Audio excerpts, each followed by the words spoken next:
Maintenance చాలా బాగుందండి ఇక్కడ. అంటే శుభ్రంగా ప్రతి చోట నీట్గా కనిపిస్తుంది. ఆ మెయింటైన్ చేయడం అనేది అది ఆ డెడికేషన్ కనిపిస్తుంది కొద్దిగా. లేదంటే మన మన మానవతాపురంతో ఏదైనా హెల్ప్ చేయాలి అనే భావన కలుగుతుంది వచ్చిన తర్వాత. ఇక్కడ చూసిన వాతావరణం బట్టి డొనేషన్స్ ఇవ్వడానికి కూడా చాలామంది ముందుకు వస్తారు. ఇక్కడ ఈ హాస్పిటాలిటీని చూసి మాకైతే చాలా మంచి అనుభవం ఏర్పడిందండి. వృద్ధాశ్రమాలు ఇవన్నీ చూసాం కానీ చాలా తక్కువ మందితో ఉంటుంది. ప్లస్ మనం ఏదైనా హెల్ప్ చేసినా అది వాళ్ళకి అందుతుందో లేదో అన్న భావనతో ఉండేవాళ్ళము. నేను ఇక్కడే వర్క్ చేస్తాను చౌటుప్పల్లో. దీని గురించి రోజు చూస్తూ ఉంటాను. ఒకరోజు సందర్శించాలని చెప్పి ఇవాళ అనుకోకుండా నా పుట్టినరోజు సందర్భంగా రావడం జరిగింది. ఇక్కడ వాతావరణం చూశాక ఇన్ని రోజులు ఇక్కడికి ఎందుకు రాలేకపోయాము, దాదాపు 15 years అయిందట ఇది పెట్టి, ఆశ్రమం పెట్టి. చాలా బాగుంది, పుణ్యక్షేత్రంలా ఉంది.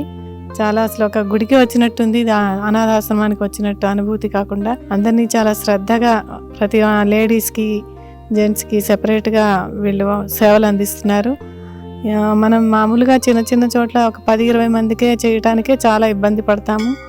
ఇంట్లో ఎవరైనా ఒకళ్ళు అవస్థపడుతున్నా ఏదైనా అంగవైకల్యంతో కానీ చాలా మనం కష్టంతో కూడుకున్న పని. అలాంటిది 600 మంది దగ్గర ఉన్నారు ఇక్కడ. సెపరేట్గా ఇద్దరికి మహిళలకి పురుషులకి సేవలు అందిస్తున్నారు. ఒక ఆధ్యాత్మిక కేంద్రంలాగా మంచి అనుభూతిని ఇచ్చింది ఇక్కడికి రావటం.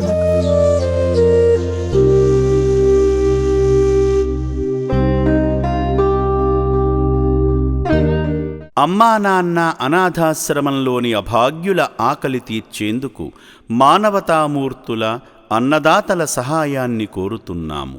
ఈ రక్షణాలయంలో జీవిస్తున్న నిర్భాగ్యులకు 3 పూటలా అన్నదానం చేసేందుకు నిత్యావసర వంట సామగ్రి నిల్వలు సరిపోక ఇబ్బంది అవుతోంది.